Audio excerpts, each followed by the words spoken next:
Ecuador's President Rafael Correa announces new fiscal measures to help cope with the effects of Saturday's earthquake. And we'll give you an update on the Brazilian impeachment process of their president. Those are our headlines. My name is Reagan Des Vignes and this is From the South. Thank you so much for joining us. We begin in Ecuador, where as the nation continues to recover from Saturday's 7.8 magnitude earthquake, relief is arriving to the coastal cities and towns. However, long queues are forming as authorities are urging people to volunteer and help deliver supplies. The health ministry has warned that due to the Zika virus and other diseases, conditions are not currently safe. Medical teams are working to secure the areas. A second earthquake, essentially an aftershock of Saturday's, has shaken the coast even further.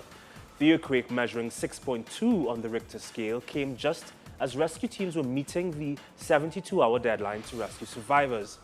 Although the government has ordered to prioritize on rescuing survivors, experts believe it will be difficult.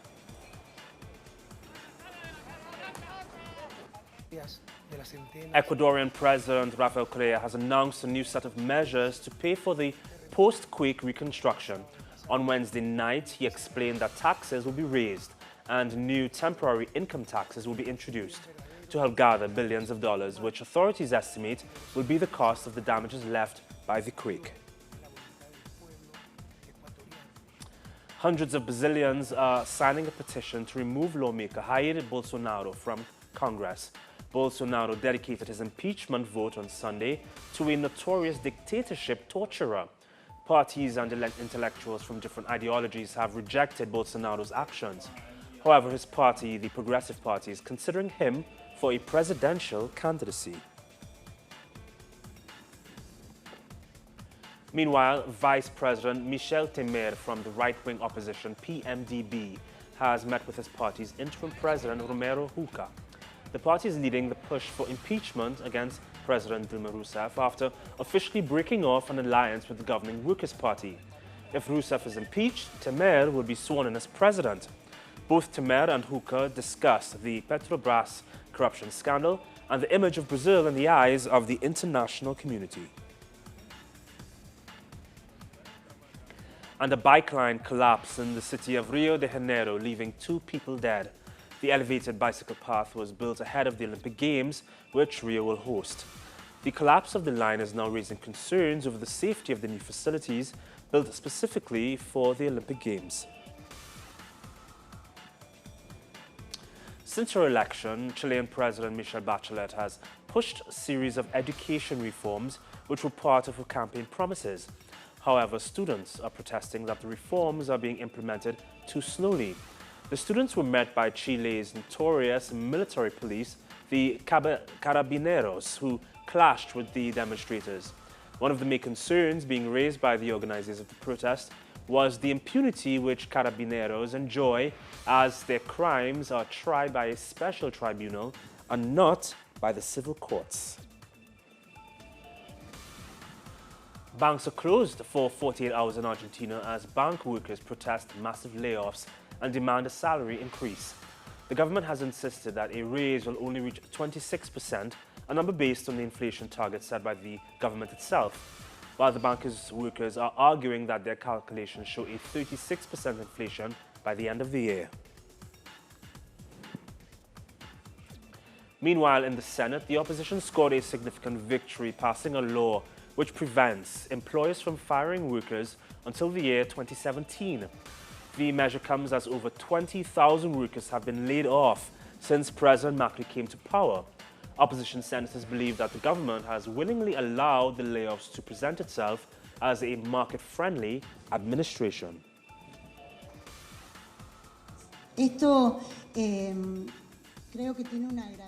This has a very important significance. We need to move forward on this. Afterwards, we need to hold a hearing with the Labor Minister, who has approved this methodology of massive layoffs. This has been done systematically, methodically. It has been through thought. It has been designed as an objective, which is related to a philosophy and an ideology being followed by the state and the market. Bolivia's President Evo Morales spoke today at the United Nations Drug Summit. He harshly criticized the US-led war on drugs and requested that world leaders present at the summit to include a binding clause in the final agreement which would address this issue.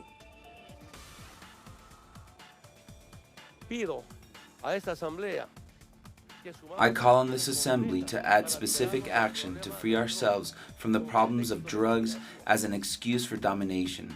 We should dissolve the DEA. We should put an end to interventionism. We should get rid of the U.S. military bases, put an end to unilateral certification, approve a resolution to put an end to banking confidentiality once and for all. Last week, the Honduras National Congress approved a $2.5 million to pay the workers' rights of 36 high police officials who were involved in criminal activities. According to President Hernandez, these officials would have trials, but out of the force.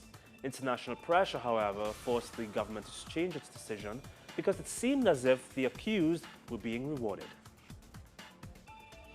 Everything was ready on Monday so that 36 high police officials, including 9 generals, could voluntarily leave the force.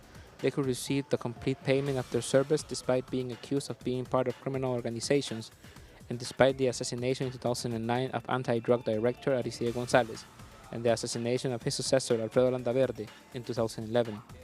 The Special Police Cleanup Commission, made up 3 independent commissioners created last week, has the support of the United States and the European Union, and it is strongly advised the Honduran president to give a step back in his intention of rewarding the high police officials.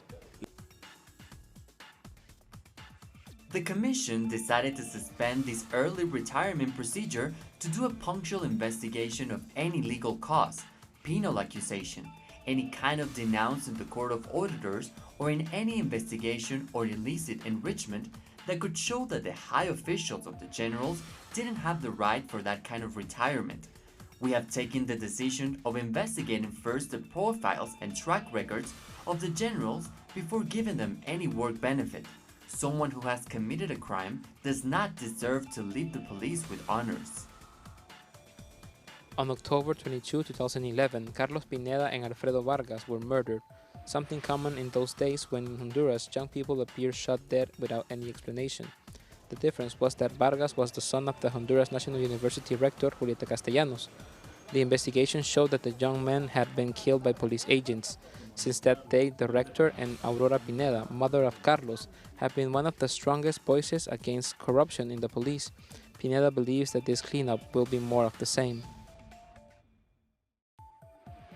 The truth is that what happens in the police with this cleanup is that these people refuse to be purged, and it is an internal problem in the force. The story that they are purging the bad ones is a farce, and it has always been a lie, and we have always said it. The people that they are trying to purge have power, money, and weapons. We have seen it. They have no problem in having someone killed. The cleanup process of the police started in Honduras in 2011 with the government of Porfirio Lobo. Millions of dollars were spent without any results, and the strategy proposed by the current president doesn't seem to have the needed strength. Gerardo Torres, TeleSur, Tegucigalpa. We return to Bolivia, where authorities they have captured one of the top 20 most wanted criminals in the country.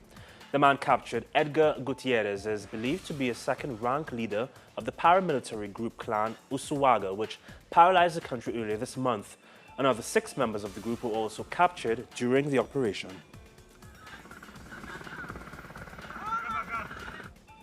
German car manufacturer Volkswagen has reached a settlement with United States officials over the diesel emissions scandal. The company will offer, quote, substantial compensation to buy back 500,000 of the vehicles that use sophisticated software to evade U.S. emissions rules. Volkswagen has also agreed to a compensation fund for owners, but it's not yet clear exactly how much owners might receive. The whole truth and nothing but the truth. Thank you. The key suspect in last November's Paris attack, Salah Abdeslam, has been charged with attempted murder in Belgium. Abdeslam was involved in a police shootout in Brussels on March 15th, 3 days before his arrest. He's due to be extradited to France in the next few weeks over his part in the attacks in Paris by Islamic State militants. The attacks resulted in the deaths of 130 people. Interior ministers of the European Union met earlier today in Luxembourg to address the ongoing refugee crisis. The ministers agreed that a European border and coast guard must be operational by mid-June. They all agree that we must step up our efforts in order to finalize the process and have the European Borders and Coast Guard being operational in mid-June. I know it's difficult, but right now we're very hard. It's up to the Parliament now, of course, to help us on that. They believe that we shall be ready in order to move ahead. National sovereignty is not touched at all. Two 16-year-olds have been arrested in Germany over the Sikh temple bombing located in western Germany. 3 people were also injured in the attack. According to police, the teenagers appear to have Islamic backgrounds. After footage of the attacks was released, one of the suspects handed himself in and the other was apprehended during a raid. German Chancellor Angela Merkel has been awarded the International Four Freedoms Medal by the Netherlands-based Roosevelt Foundation.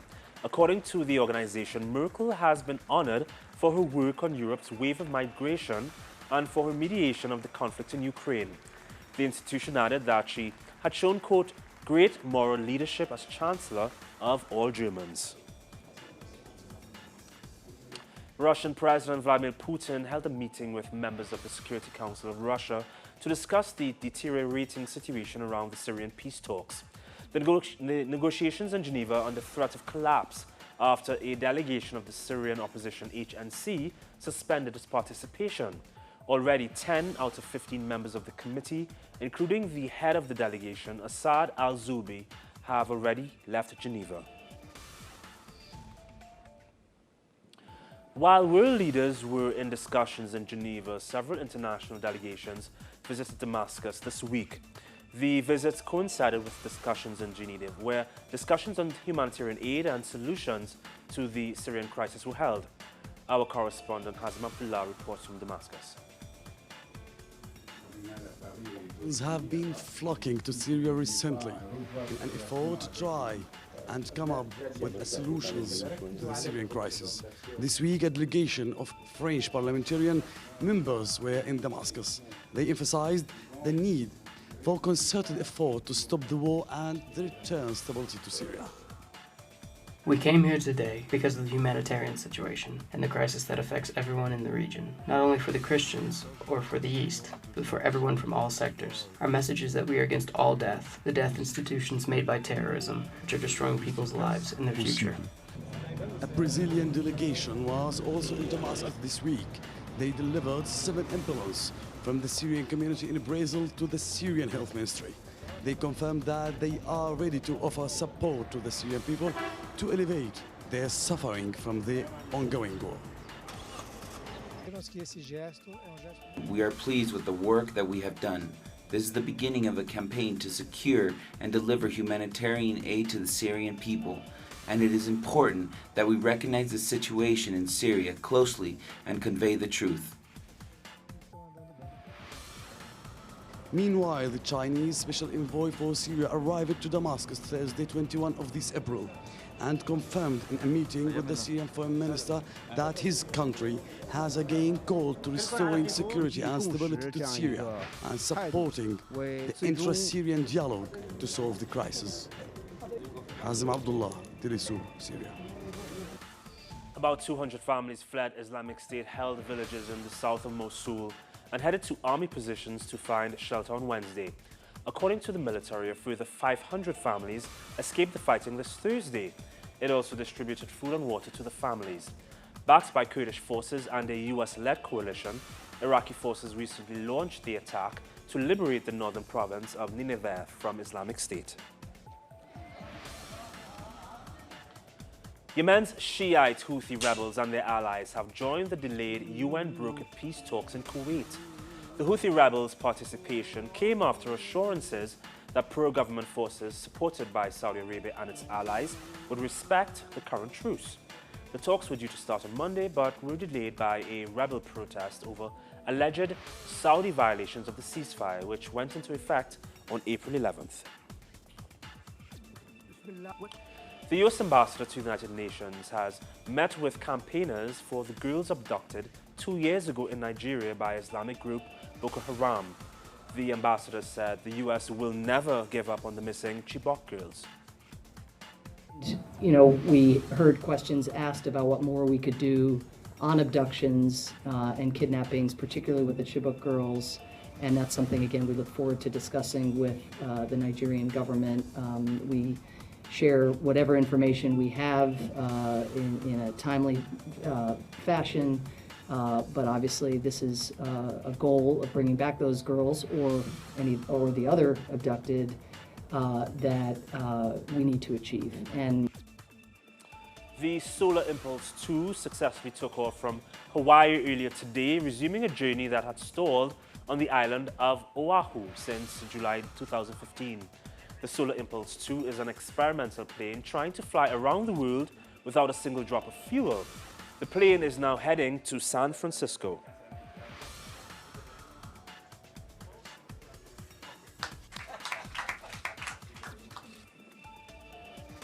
The Olympic torch for the Rio Games was lit in ancient Olympia in Greece, launching the torch relay for the first ever Olympic Games in Brazil.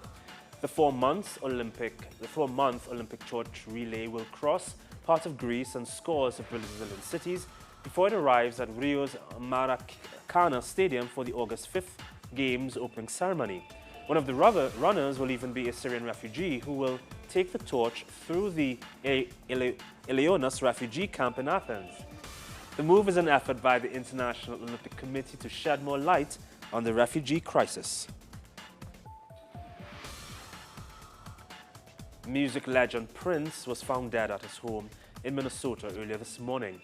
The legendary pop star, who had more than 40 songs hit the Billboard charts over his career, was reportedly battling the flu and had briefly been hospitalized after a concert in Atlanta on April 14th.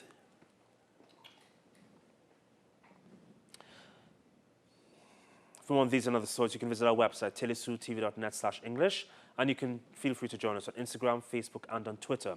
We'll leave you with some music from Prince. Have a great evening. Bye. Makes it all right. You see, what have I got to lose?